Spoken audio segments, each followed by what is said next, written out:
औज़ु बिल्लाहि मिनश शैतानिर रजीम। बिस्मिल्लाहिर रहमानिर रहीम। वश्शम्सि वज़्ज़ुहाहा वल्क़मरि इज़ा तलाहा वन्नहारि इज़ा जल्लाहा वल्लैलि इज़ा यग़शाहा वस्समाइ वमा बनाहा वल्अर्ज़ि वमा तहाहा वनफ्सिन वमा सव्वाहा फ़अल्हमाहा फ़ुजूरहा वतक़वाहा क़द अफ़लह मन ज़क्काहा वक़द ख़ाब मन दस्साहा कज़्ज़बत समूद बितक़वाहा इज़ इंबअस अशक़ाहा फ़क़ाल लहुम रसूलुल्लाहि नाक़तल्लाहि फ़सुक़ियाहा फ़कज़्ज़बूहुमा फ़अक़रूहा फ़दमदम अलैहिम रब्बुहुम बिज़न्बिहिम फ़सव्वाहा वला यख़ाफ़ु उक़बाहा सदक़ल्लाहुल अलियुल अज़ीम।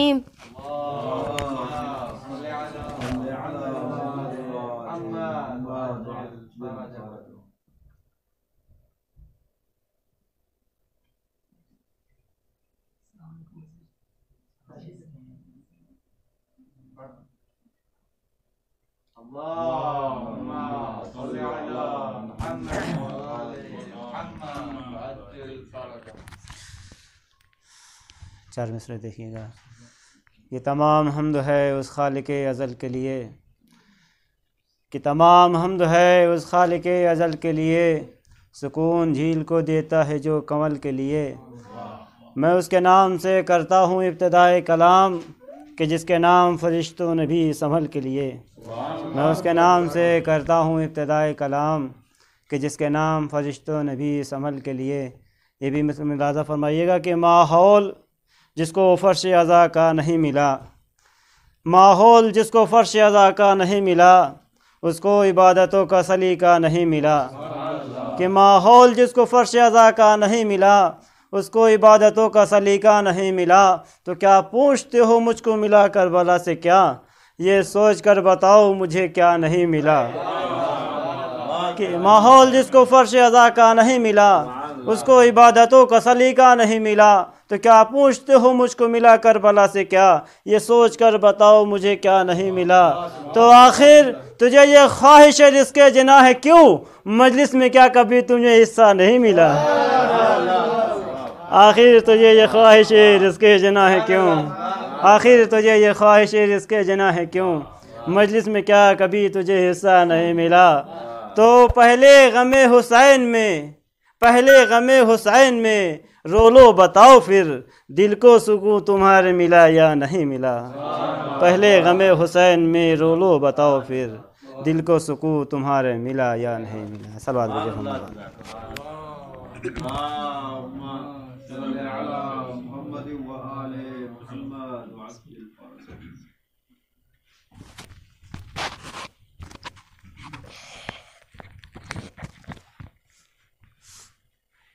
रहमल्लाहु मन क़रा अल-फ़ातिहा।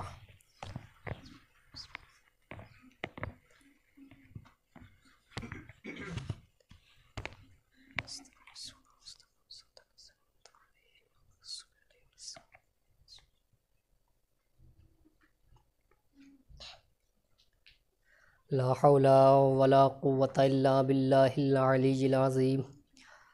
औज़ु बिल्लाहि मिनश शैतानिर रजीम।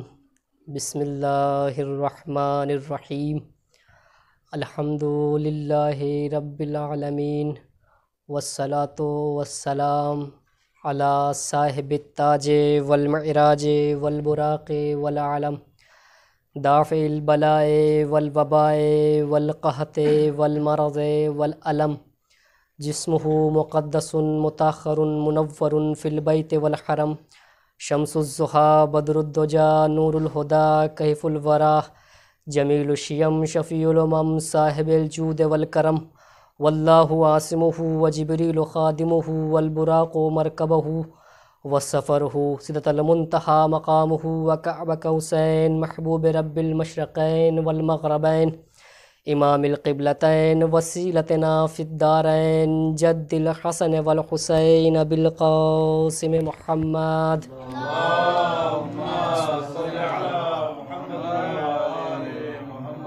वालिहि तय्यबीन अत्ताहिरीन अलमासूमीन अलमज़लूमीन अलमुंतखबीन अलमुंतजबीन अलअक्रमीन अलमुतहहरीन वलअनतुल्लाहि अला अअदाइहिम अजमईन मिनल आन इला क़ियाम यौमिद्दीन। अम्मा बाद फ़क़द क़ाल अल्लाहु तबारक व तआला फ़ी मुहकम किताबुल मुबीन व हुवा अस्दक़ुस सादिक़ीन व क़ौलुहुल हक़। बिस्मिल्लाहिर रहमानिर रहीम वमा खलक़तुल जिन्ना वल इंसा इल्ला लियअबुदून। सलवात पढ़े मोहम्मद वाले।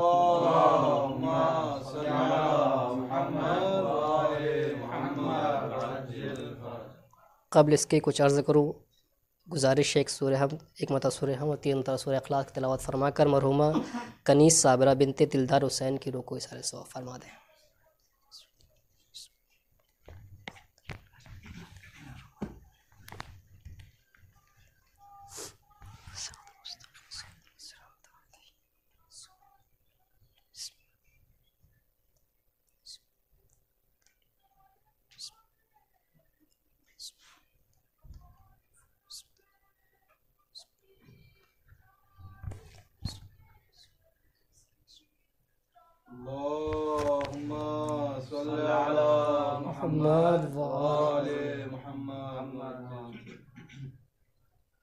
बहरहाल उलमा की मौजूदगी में कुछ पेश करने का शरफ़ हासिल हुआ है।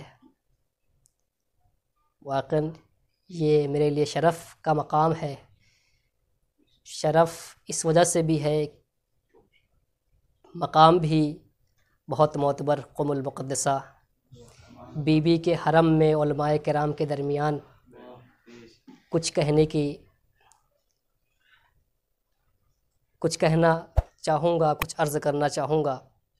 खुदावंद आलम अपनी पाको पाकीज़ा और मुनज़्ज़ा किताब कुरान मजीद में इरशाद फरमा रहा है, वमा खलक़तुल जिन्ना वल इंसा इल्ला लियअबुदून, कि हमने जिन्नात और इंसान को खल्क़ ही नहीं किया इल्ला लियअबुदून, सिवाय इसके कि वो हमारी इबादत करें।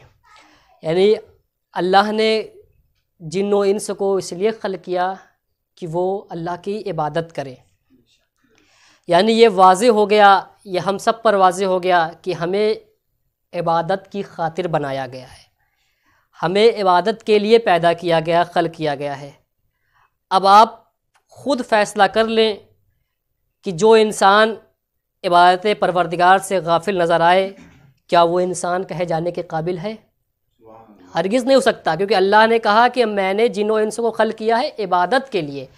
अब अगर इंसान मस्जिद के अलावा सड़कों पर टहलता हुआ नज़र आए तो इसका मतलब कि अल्लाह की निगाह में वो इंसान नहीं है, क्योंकि अल्लाह ने इंसान इबादत के लिए बनाए हैं। अब जो भी इबादत करता नज़र आए, इसका मतलब वो अल्लाह की निगाह में, कुरान की निगाह में इंसान है। और जो भी इबादत परवरदिगार से गाफिल नज़र आए, अब आप खुद समझ लीजिए वो क्या हो सकता है। वो जिन्नात में भी से नहीं है और इंसान में भी से नहीं है। एक सलवात पढ़े मोहम्मद वाले मोहम्मद पर,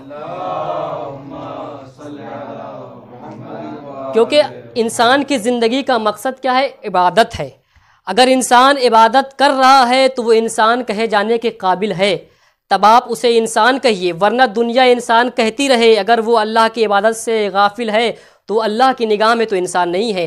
तो जब अल्लाह की निगाह में कोई इंसान नहीं है, तो बंदों की निगाह में हम उसे इंसान कैसे तसव्वुर कर सकते कि इंसान है? अगर कोई बेनमाजी को हम देखें और कहें ये इंसान है, तो नहीं हो सकता, क्योंकि अल्लाह ने कहा कि हमने इंसान बनाए हैं इबादत की खातिर। अब अगर इंसान इबादत कर रहा है तो वह इंसान, लेकिन ये इबादत है क्या? इबादत किस चीज़ का नाम है? एक सलवात पढ़ दे मोहम्मद वाले मोहम्मद पर।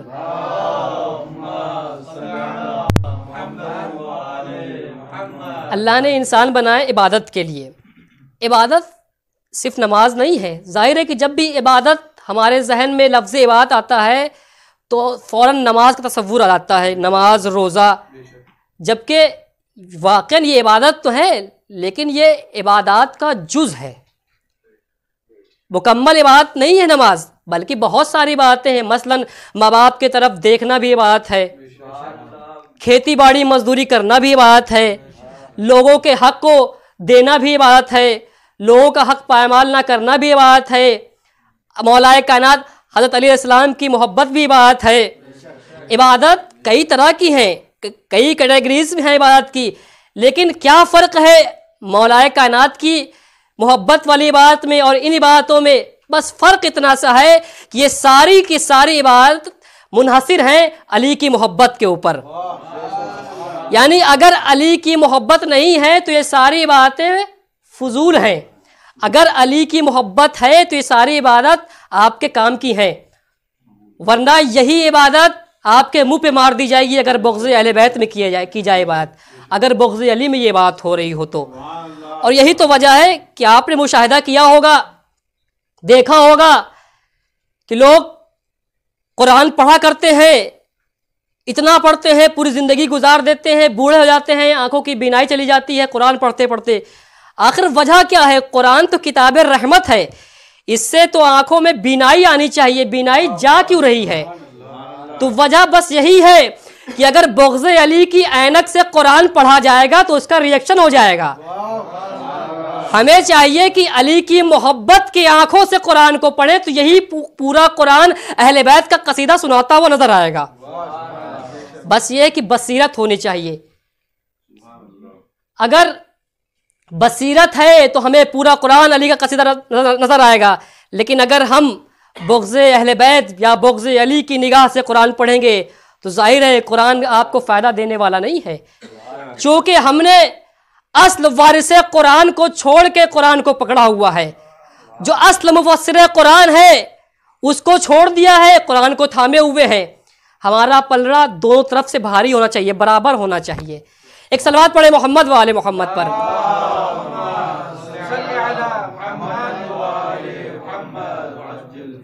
तो इबादत सिर्फ नमाज का नाम नहीं है, बल्कि इबादत हर तरह के, हर अच्छे काम आप करिए अल्लाह की खुशनुदी के लिए, वो इबादत है। अल्लाह उसे इबादत कहता है, वो सवाब का काम है। सिर्फ नमाज पढ़ लेना इबादत नहीं। मैं अक्सर पढ़ा करता हूँ ये वाली, जब यहाँ पर पहुँचता हूँ कि मौलाए कायनात है, मस्जिद कूफा है, ज़ाहिरी खिलाफत मौलाए कायनात को मिली। ज़ाहिरी खिलाफत इसलिए कह रहा हूँ क्योंकि ये उस वक्त भी खलीफा थे जब खुलफा का नामो निशान भी ना था। ज़ाहिरी खिलाफत दुनिया की निगाह में जब आप खलीफा चुने गए तो आप मस्जिद कूफा का मुआयना करने के लिए गए अपने सहाबियों के साथ। क्या देखा? मस्जिद में पहुँचे तो देखा कि 2-3 अफराद हैं जो बेहतरीन अच्छे तरीक़े से नमाज पे नमाज पढ़े जा रहे हैं। कोई है जो बहुत लंबा रुकू किया जा रहा है, कोई है जो तस्बीह पे तस्बीह पढ़े जा रहा है, अल्लाहु अल्लाहु की सदा है।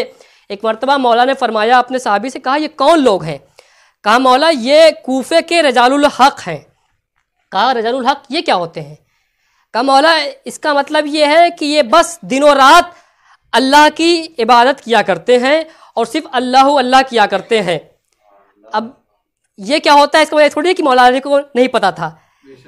जाहिर सी बात है, चूँकि सवाल पैदा हो जाता है। मौला इमाम हसन अलैहिस्सलाम ने क्या सवाल किया था? अय अम्मा आप पड़ोसियों के लिए दुआ किया करती हैं, अपने लिए दुआ क्यों नहीं करती? तो क्या इमाम हसन मासूम ना थे? क्या उनको पता नहीं था? फिर उन्होंने अपने माँ से ऐसा सवाल क्यों किया? तो पता ये चला कि अहले बैत अलैहिमुस्सलाम हमारे लिए हिदायत का चिराग हैं, हमें अंधेरों से निकाल कर रोशनी की जानिब लेकर जाते हैं। अगर इमाम हसन अलैहिस्सलाम ऐसा सवाल ना करते, अगर आप अपनी माँ से ना पूछते तो कैसे मालूम पड़ता कि पड़ोसियों की कितनी अजमत है? तो सवाल कभी कभी इस वजह से भी किया जाता है कि ताकि दुनिया समझे। मौलाना ने कहा क्या होते हैं रजालुल हक?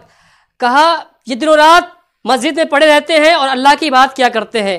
कहा अच्छा ये खाते क्या हैं? खाते वाते भी कुछ नहीं है। हाँ अगर कोई पड़ोसी, कोई कूफे वाला इन पर रहम करता है तो लाकर खाना दे दिया करता है। कहा अगर रहम ना करे तो क्या करेंगे? कहा रहम ना करेंगे तो ये पड़े रहेंगे मस्जिद में, इसी तरह नमाज पढ़ा करेंगे, भूखे रहेंगे। कहा अच्छा। कहा सुनो तुम्हारे इन रजालुल हक की मिसाल कूफे के बाजार के कुत्तों जैसी है कि उनके सामने रोटी डाल दी जाती है तो वो खा लेते हैं वरना पड़े रहते हैं।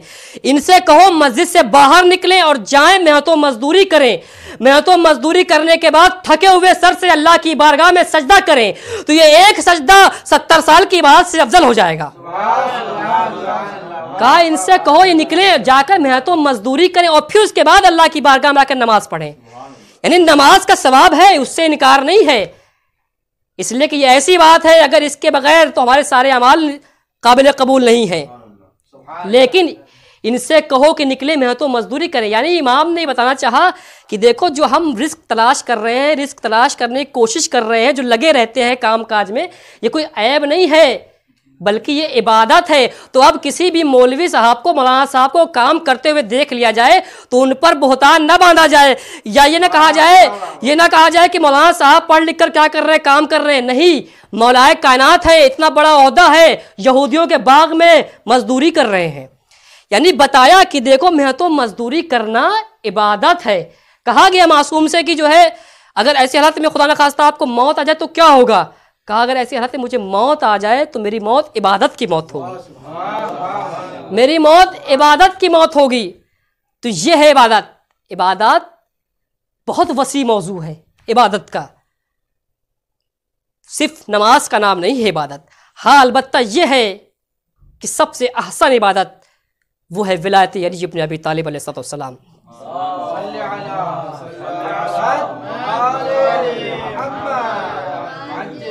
छठे इमाम इमाम जाफर सादिक अलैहिस्सलाम ये फरमा रहे हैं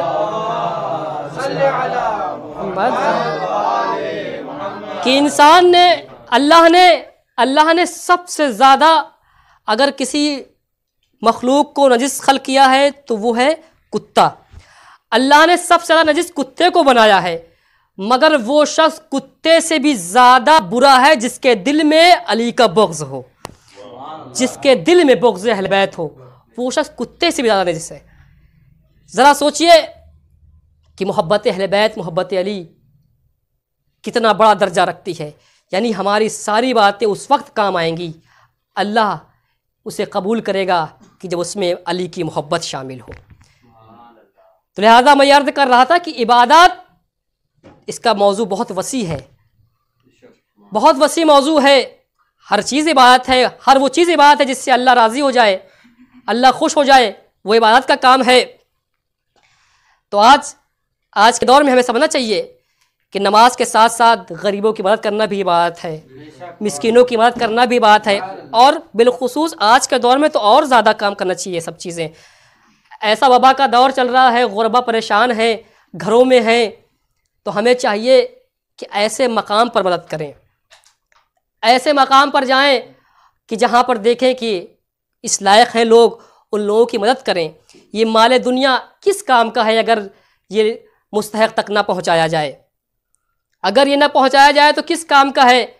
मैं एक वाक़े के ज़रिए सहारा लेना चाहता हूँ कि एक शख्स है, आज का दौर है, जाहिर है मैं अर्ज़ कर रहा था कि आज के दौर में और हमें चाहिए कि इसार व कुर्बानी दें, लोगों तक पहुँचे, उनकी मदद करें। इस वबा के दौर में एक शख्स है जो अपनी अहलिया के साथ, अपने खानुम के साथ बैठा हुआ, खाना खा, दस्तरखान पर बैठा हुआ है, मुर्ग रखा हुआ है, यानी लजीज खाना है, कुल मिला के ये समझ लीजिए अच्छे अच्छे खाने रखे हुए हैं। और एक फ़कीर ने दस्तक दी, दकुल बाब किया। अब इसको गुस्सा आया इस आदमी को, इसने वहीं से डांटा और भगा दिया अपने दरवाजे से फ़कीर को। फ़कीर तो चला गया। कुछ दिन बाद मैंने पढ़ा किताब में कि उसके यहाँ से बरकत चली गई और इतना फ़कीर हो गया, इतना गरीब हो गया कि उसने जो है तंग आकर मुफलिसी के आलम में अपनी ज़ौजा को तलाक दे दिया। ज़ौजा को तलाक दे दिया। अब उस ज़ौजा की, यानी जो तलाकशुदा बीवी थी उसकी शादी हो गई दूसरे के साथ। अब वो अपना खुशी खुर्रम ज़िंदगी गुजार रही है दूसरे शौहर के साथ। एक मरतबा फिर यही औरत अपने शौहर के साथ खाना खा रही, दस्तरखाना बैठी हुई है, मुर्ग रखा हुआ है सामने। एक सायल ने फिर दक्कुल बाब किया फ़कीर ने। फ़ौरन उसके शौहर ने कहा, ए मौज़मा उठो और ये मुर्ग ले जाकर उस फ़कीर को दे आओ जो दरवाज़े पर खड़ा है। अब ये फ़ौरन उठी, मुर्ग को लिया और जाने के बाद दरवाज़े पर पहुंची, लेकिन जब वापस पलटी है तो बहुत गिरिए के आलम में पलटी, रोती हुई पलटी वापस। शौहर ने पूछा, क्या वजह है, रो क्यों रही है? कहा, आपको नहीं पता, मेरे रोने की वजह यह है कि एक दिन मैं अपने पहले शौहर के साथ खाना खा रही थी कि एक फ़कीर ने सदा दी थी, तो मेरे शौहर ने उसे भगा दिया था, डांट कर भगा दिया था। और मैं देख रही हूँ कि आज वो खुद मेरे दरवाज़े पर फ़कीर बनकर आया हुआ है। कल जो मेरा शौहर था जिसने एक फ़कीर को भगाया था, आज वो खुद फ़कीर बनकर दरवाजे पर आया हुआ है। एक मर्द इतना सुनना था कि उसके शौहर ने कहा अच्छा ये बताता हूँ वो कौन था। वो शख्स जब उस दिन तुम खाना खा रहे थे दस्तरखान पर बैठ, वो कोई और नहीं था, मैं ही था। अल्लाह को तेरे शौहर का अमल इतना नापसंद आया, इतना बुरा लगा कि अल्लाह ने उसके बदले में उसे फ़कीर बना दिया, मुझे गनी बना दिया। तो अजीज़ों, यहाँ पर इबरत का मकाम ये है, हमें सोचना चाहिए कि कहीं ऐसा तो नहीं है कि हम मालो दौलत के तकब्बुर में आ जाएं और ये दौलत लम्हों में छिन जाए, ये लम्हों में चली जाए। तो लिहाजा हमें चाहिए कि हम जितना हो सके हम मोहताज और ज़रूरतमंद लोगों की मदद करें। एक सलवात पढ़े मोहम्मद वाले मोहम्मद पर।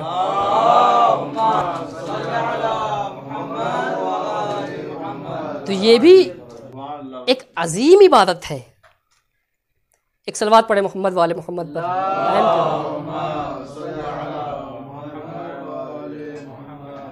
ये भी एक अजीम इबादत है कि लोगों की मदद की जाए। बहरहाल इबादत का मौजू मफ़हूम बहुत वसी है, जैसा कि मैंने कई बार अर्ज़ किया है, मगर अगर अली के बग़ैर ये इबादत है तो फजूल है, क्योंकि ये वो अली है कि जिसने हमें इबादत का मफ़हूम बताया है, समझाया है कि इबादत कहते किसे हैं। हर चीज़ करके बताई है। ऐसा नहीं है किसी वली ने कह दिया नमाज पढ़ो, नहीं, पढ़ के बताया कि नमाज पढ़ो और किस तरीके से पढ़नी चाहिए ये भी बताया। ऐसे नहीं कहा कि ज़कात दो, ज़कात देकर बताया। सब्र करो, सिर्फ हुक्म नहीं दिया, गले में रस्सी बंधवा कर बताया कि सब्र करो। यानी अगर समझना है मौलाए कायनात को तो इस तरीके से समझा जाए कि हर चीज़ करके बताई। ये नहीं कहा कि गुरबा की मदद करो, सिर्फ ये नहीं कहा, बल्कि तकसीम करके रातों को मौलाए कायनात जागते थे, तकसीम क्या करते थे, फ़ुक़रा की मदद किया करते थे। तवाज़ो इनकिसारी का दर्स दिया, सिर्फ दर्स नहीं दिया, फटे पुराने कपड़े खुद पहनते थे, पेवन लगे कपड़े पहन कर बताया कि देखो तवाज़ो इनकिसारी और लोगों का ख्याल रखना ये कितनी बड़ी इबादत का नाम है। एक सलवात पढ़े मोहम्मद वाले मोहम्मद पर।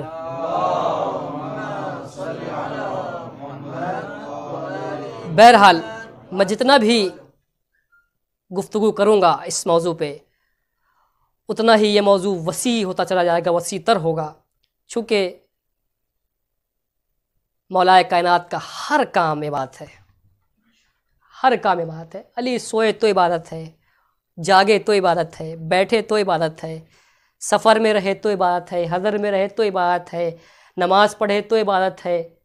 अली का हर काम इबादत है। और जब इबादत की बात आ जाए तो कौन नहीं होगा कि जो इमाम हुसैन अलैहिस्सलाम को याद ना करे।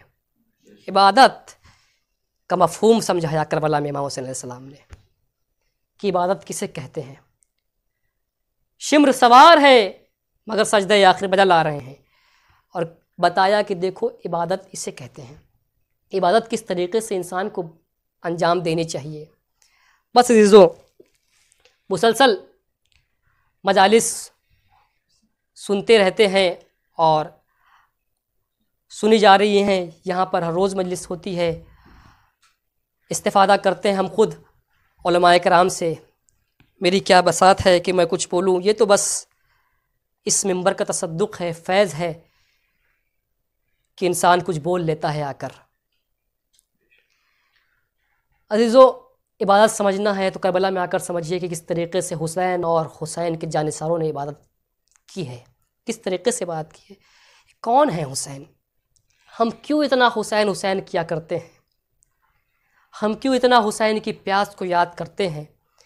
मैंने एक मजलिस में अर्ज़ किया था कि आखिर वजह क्या है कि सिर्फ हाय हुसैन की प्यास, यही तो कहते हैं ना हम लोग, हाय हुसैन की प्यास, जबकि करबला में जनाब अली असग़र 6 महीने की शिशमा है अली असग़र, वो भी प्यासे हैं, लेकिन हाय हुसैन की प्यास क्या वजह है? चूँकि मैंने एक जगह एक रवायत पढ़ी थी कि हुसैन को प्यास बहुत लगा करती थी, हुसैन को प्यास बहुत लगा करती थी। थोड़ा सा पीछे आइए, जब हुसैन का बचपन, इमाम हुसैन अलैहिस्सलाम का, इमाम हुसैन अलैहिस्सलाम का बचपन है, आपने गर्मी का पहला रोज़ा रखा। जब रोज़ा रखा इमाम ने, छोटे से थे, तो प्यास की शिद्दत, बहुत तेज़ प्यास लगी हुई है। इमाम का प्यास से अजीब आलम है, बचपन का आलम है। इमाम बहुत प्यासे हैं, रोज़ा रखे हुए हैं। एक मरतबा जब बीबी ज़हरा सलामुल्लाह अलैहा ने देखा कि मेरा बेटा प्यास से तड़प रहा है, कहा है बेटा हुसैन आफ्तार कर लो, तुम्हारे रोज़े की मैं जामिन हूँ, आफ्तार कर लो, तुम बहुत प्यासे हो। एक मरतबा मौला ने फरमाया कि ऐ अम्मा जान, आज मेरा पहला रोज़ा है, मैं इसे ज़रूर पूरा करूँगा। लेकिन जब ये बात बीबी ने देखा कि हुसैन आफ्तार नहीं करना चाह रहे हैं, तो मौला आया कायनात से कहा, मौला अली ने फरमाया कि बेटा हुसैन मैं जामिन हूँ तुम्हारे रोज़े का, आफ्तार कर लो।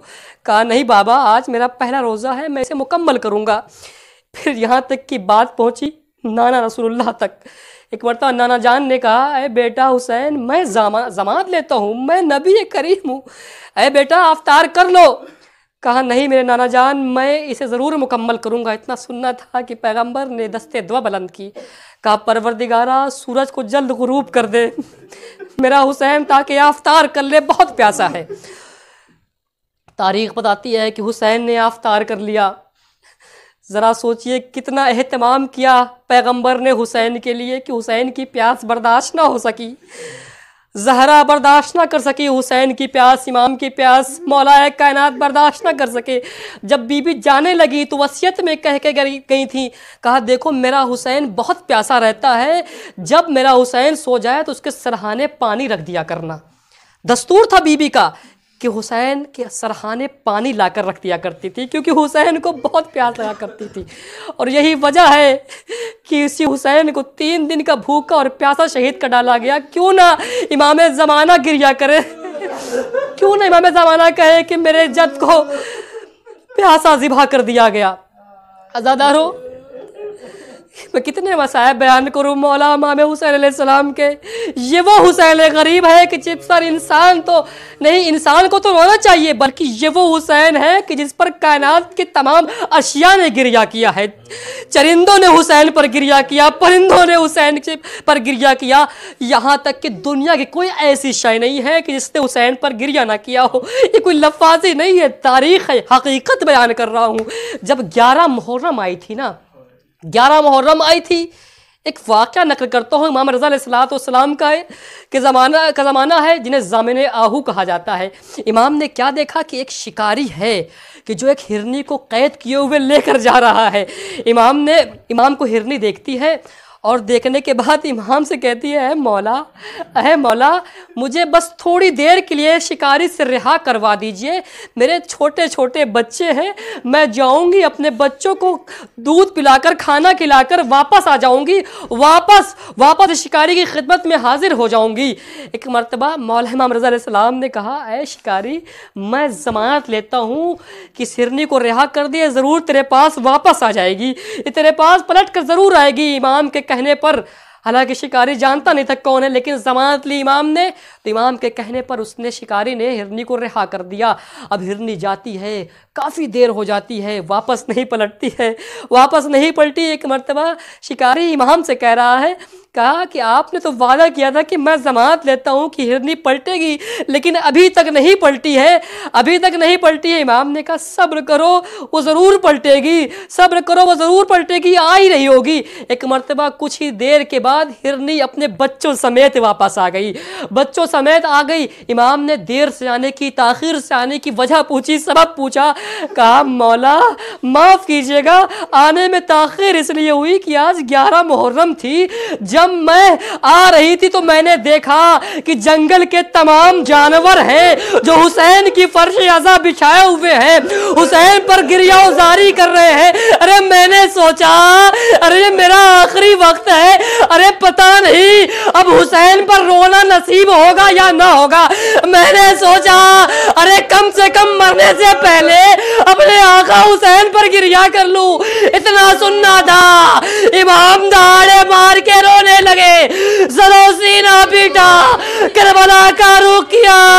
आए रे मेरे मजलूम, आए मेरे जद्दे हमजाद, अरे ये कैसा वक्त आ गया है। अरे जानवर भी आप पर गिरिया कर रहे हैं, मगर वो कैसे लोग थे जिन्होंने तुझे करबला के मैदान में 3 दिन का भूखा और प्यासा ज़िबा कर डाला। अला लअनतुल्लाहि अला कौमिज़ ज़ालिमीन व सयअलमुल लज़ीना ज़लमू व यंक़लिबून। इन्ना लिल्लाहि व इन्ना इलैहि राजिऊन। रज़न बिक़ज़ाइहि व तस्लीमन लिअमरिही। मातम हुसैन।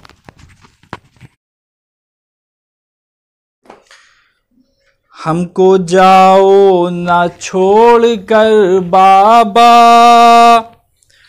वास्ता दे रही हूँ दादी का। हमको जाओ ना छोड़ कर बाबा, वास्ता दे रही हूँ दादी का। हमको जाओ ना छोड़ कर बाबा, वास्ता दे रही हूँ दादी का।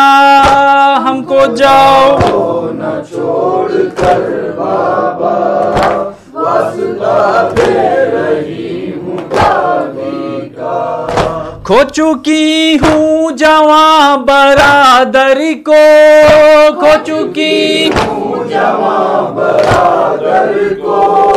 रो रही हूँ अभी तो असगर को, रो रही हूँ अभी तो असगर को। भाइयों का है दिल में गम ताजा, हमको जाओ न छोड़ कर बाबा, वास्ता दे रही हूँ दादी का। हमको जाओ न छोड़ कर बाबा। कमसीनी पर मेरी नजर करिए, कमसीनी पर मेरी नजर करिए। गर खता हो तो दर गुजर करिए, गर खता हो तो दर गुजर करिए। यूं सकीना से रूठना कैसा, हमको जाओ न छोड़ कर बाबा, वास्ता दे रही हूँ दादी का। हमको जाओ न छोड़ कर बाबा। आपको है कसम मेरे सर की, आपको है कसम मेरे सर की। आपको है कसम भरे घर की, आपको है कसम भरे घर की। बंद कर देंगे रास्ता मक्तल का। हमको जाओ न छोड़ कर बाबा, वास्ता दे रही हूँ दादी का। हमको जाओ न छोड़ कर बाबा। कुज़ा हरगिज़ न हाथ में लूंगी, कुज़ा हरगिज़ न हाथ में लूंगी। पानी कब आएगा न पूछूंगी, पानी कब आएगा न पूछूंगी। और करूंगी न प्यास का शिकवा। हमको जाओ न छोड़ कर बाबा, वास्ता दे रही हूँ दादी का। हमको जाओ न छोड़ कर बाबा। एक तरफ माँ की मांग उजड़ेगी, एक तरफ माँ की मांग उजड़ेगी। होंगी फुफियाँ भी बिन बरादर की, होंगी फुफियाँ भी बिन बरादर की। सह न पाऊंगी गम यतीमी का। हमको जाओ न छोड़ कर बाबा, वास्ता दे रही हूँ दादी का। हमको जाओ न छोड़ कर बाबा। बेड़ियाँ भाई को पिन्हाएंगे, बेड़ियाँ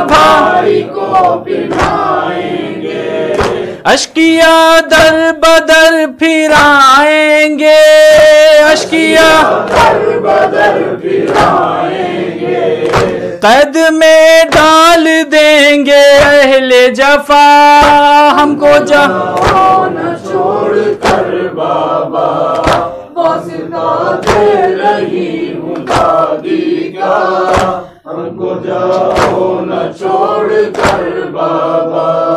जब यतीमा सभी कहेंगे मुझे, जब यतीमा सभी कहेंगे मुझे, मिसले खंजर चुभेंगे ये जुमले, मिसले खंजर चुभेंगे ये जुमले, उस घड़ी और गम से वाह होगा, हमको जाओ न छोड़ कर बाबा, वास्ता दे रही हूँ दादी का, हमको जाओ न छोड़ कर बाबा।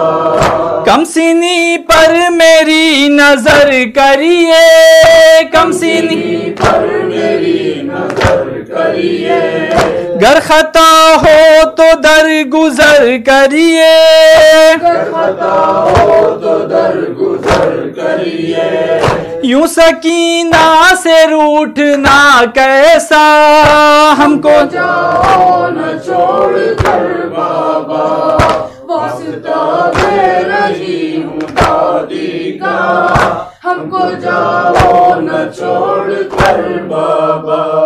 सर कटाने गए इमाम अभी, सर कटाने गए इमाम अभी, मैंने हुज्जत तो की तमाम अभी, मैंने हुज्जत तो की तमाम अभी, कलमा मैंने ये बार बार कहा, हमको जाओ न छोड़ कर बाबा, वास्ता दे रही हूँ दादी का, हमको जाओ न छोड़ कर बाबा, हमको जाओ न छोड़ कर बाबा। या हुसैन, या हुसैन, या हुसैन।